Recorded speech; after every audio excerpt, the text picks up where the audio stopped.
Dạ thưa quý vị, tôi tên là Nguyễn Thị Xuân An, hiện cư ngụ tại Fountain Valley của tiểu bang California tại Hoa Kỳ. Hôm nay tôi rất được hân hạnh và trân trọng để có một số câu hỏi với ông Lương Sĩ Hằng về pháp lý vô vi khoa học huyền bí Phật Pháp. Dạ kính thưa ông, xin hân hạnh chào ông. Dạ thưa ông, chúng tôi được biết ông đã có thực hành phương pháp vô vi khoa học huyền bí Phật Pháp được một số năm. Dạ thưa ông, phương pháp đó có gì hay mà ông muốn để lại cho đời thế này? Tại sao tôi thực hành cái pháp lý vô vi? Là vì đời quá động loạn. Trong cuộc sống tôi từ nhỏ tới lớn, tôi thấy toàn là động loạn. Từ nghèo khổ cho đến có tiền cũng đều động loạn. Tôi mới tìm qua cái phương pháp tu. Cho ngày hôm nay tôi với tuổi 70 nhưng vẫn cảm thấy thanh tịnh.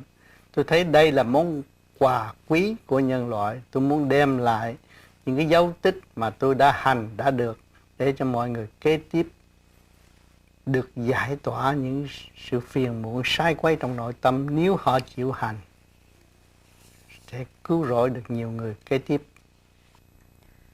Thưa ông, như vậy ông thấy một người tu đúng đắn là như thế nào? Một người tu đứng đắn phải hành đứng đắn, phải thấy rõ phần hồn của mình từ đâu đến. Bởi vì hồn chúng ta đến một cách nhẹ nhàng trong cái thể xác, tạo thành nghiệp lực khổ mãi, khổ cho đến nghèo cũng khổ mà giàu cũng khổ, làm chức cao cũng khổ mà làm chức thấp cũng đều khổ như nhau. Cho nên thấy họ mất sự thanh tịnh của phần hồn từ lúc ban đầu tới bây giờ. Tu thì họ sẽ khôi phục sự thanh tịnh đó. Họ mới thấy rõ cái gốc gác vô sanh bất diệt của con người. Dạ. Xin cảm ơn ông. Thưa ông, như vậy pháp lý vô vi có những nét đặc thù gì mà chúng tôi cần phải nương theo phép đó để mà đạt tới thanh tịnh như ông nói? Thì phải dấn thân. Khi mà chúng ta giáng lâm xuống thế gian là chúng ta dấn thân trong cái khổ rồi. Chính chúng ta làm chủ cái xác mà không biết làm chủ, cho nên bị cái xác lôi cuốn, ham muốn đủ chuyện, phá luật trời, tạo ô nhiễm trong cơ tạng, khối óc, thần kinh không có được yên, phần hồn bị đắm chìm, không lối thoát. Còn tu trở lại thanh tịnh thì tự nhiên và hồn nhiên sẽ khôi phục như lúc sơ sanh dễ dãi. Vâng. Thưa ông, vậy xin ông cho biết rõ vô vi có nghĩa là sao? Vô vi nó là vô là không, vi là nhỏ nhất cũng không. Cho nên chúng ta am hiểu được nguyên lý của vô vi thì không ở đời không có gì tranh chấp mà tạo khổ cho chính mình. Vô vi là đi chỗ thanh nhẹ. Thì chúng ta muốn biết rõ vô vi, nhìn mặt trời nó không mà nó sáng. Rồi cái không từ bi của mọi người còn sáng hơn nữa. Xác nhận rõ con người chế bóng đèn chứ bóng đèn không chế con người được. Vâng, dạ thưa ông, như vậy pháp lý vô vi có tất cả là mấy pháp thưa ông? Nó soi hồn, pháp luân, thiền định là chánh.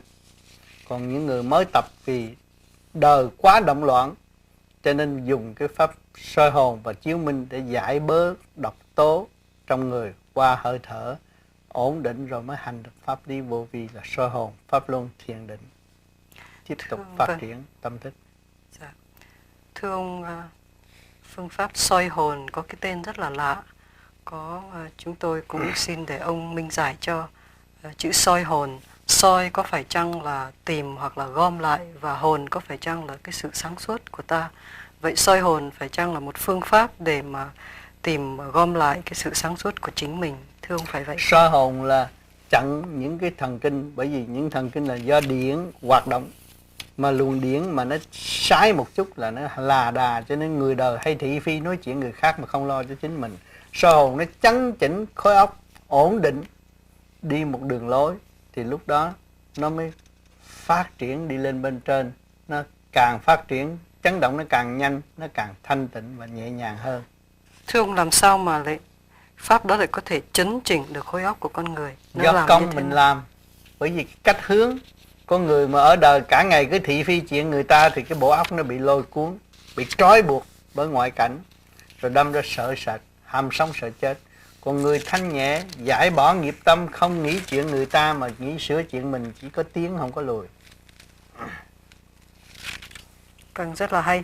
Thưa ông, vậy còn pháp chiếu minh thì ông có nói là pháp chiếu minh có thể khai thông uất khí của con người. Xin ông minh giải cho là làm thế nào để pháp có thể khai được cái uất khí của con người. Uất khí là do đâu? Khi mà mình thấy chuyện đời, thấy người ta giàu mình cũng giận, mà thấy người ta nghèo mình cũng tức, thấy người ta học giỏi hơn mình cũng giận.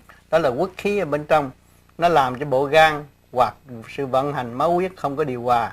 Thì bây giờ tôi làm về cái pháp chiếu minh này là hít thở lấy nguyên khí của trời đất, lấy diệu pháp để hóa giải độc tố trong cơ tạng, thì bộ gan nó được ổn định và làm việc có trật tự. Sự vận hành giữa tim, gan, thận được điều hòa, con người khỏe mạnh và có giấc ngủ tốt. Thưa ông có nói là 12 giờ khuya thì chúng ta dậy để tập pháp môn này. 12 giờ khuya là giờ thông khai của trời đất, và chúng ta mượn đó để tự đem những độc tố trong mình ra qua hơi thở, để tự trị bệnh cho chính mình. Như vậy xin Giờ ông... tí là giờ thông khai. Dạ. 11 giờ trở đi là giờ thông khai. Là tất cả vạn vật đều êm lềm và tuân theo luật tiến hóa. Thì giờ đó chúng ta lấy cái nguyên khí của trời đất hóa giải những sự trượt ô bị ứ kẹt trong ngày. Rồi nó giải ra thì nó mới nhẹ, nó thông khai, mượn cái trớn đó mới tiến hóa được. Thưa ông, còn về pháp luân thường chuyển, ông có nói là pháp này có thể giúp âm dương chuyển chạy lưu thông trong người. Thưa ông, xin ông minh giải cho. Điều hòa khi mà chúng ta ban ngày làm việc và suy tư, thế nào nó cũng động loạn. Mà tối chúng ta làm pháp luân, tại sao phải hít đầy bụng, đầy rúng, đầy ngực tung lên bộ đầu. Rồi khi mà rút vô, hít vô như vậy là dưỡng khí nó vô đầy đủ, tung phá và ráng để nó khi mà động, cực động nó trở về tịnh. Khi mình hít cái hơi vô nhiều nó trở về tịnh, thì sau hít 6 hơi đó tâm hồn thấy ổn định, ngồi nhắm mắt thấy sáng, thăng hoa nhẹ nhàng. Sau đó ông có nói là pháp luân thường chuyển có thể mở tâm con người. Thưa ông, vậy làm sao từ giúp sự luân lưu trong huyết quản mà đến mức mở tâm? Xin ông cho biết sự liên hệ giữa hai cái. Cái tâm là cái gì? Cái hiểu biết. Khi mình ổn định rồi mình cảm thấy nó sung sướng nhẹ nhàng, thấy cái óc nó rộng, càng ngày càng rộng, và không có nuôi dưỡng cái chuyện eo hẹp, nghĩ xấu người khác nữa. Con người nó thanh nhẹ nhờ cái đó. Thưa ông, có một số quý vị có hành pháp lý vô vi và xin gửi tôi một số thắc mắc về pháp luân thường chuyển. Họ có hỏi là có cần phải giữ đúng từ 6 cho tới 12 hơi dù họ đã cảm thấy rất nhẹ hay không? Xin ông cho biết. Cái luật, bởi vì còn ăn là còn phải làm để nó giải độc tố trong bộ ruột và cơ tạng được nhẹ nhàng. Làm đúng 6 hơi đứng đắn là cũng đầy đủ rồi. Nhiều người làm 12 hơi, 30 hơi đó là yếu chứ không phải mạnh. Người mạnh người ta chỉ làm 6 hơi là toát mồ hôi rồi. Dạ. Ở xứ nóng nó toát mồ hôi, mà xứ lạnh nó là ấm. Xin cảm ơn ông.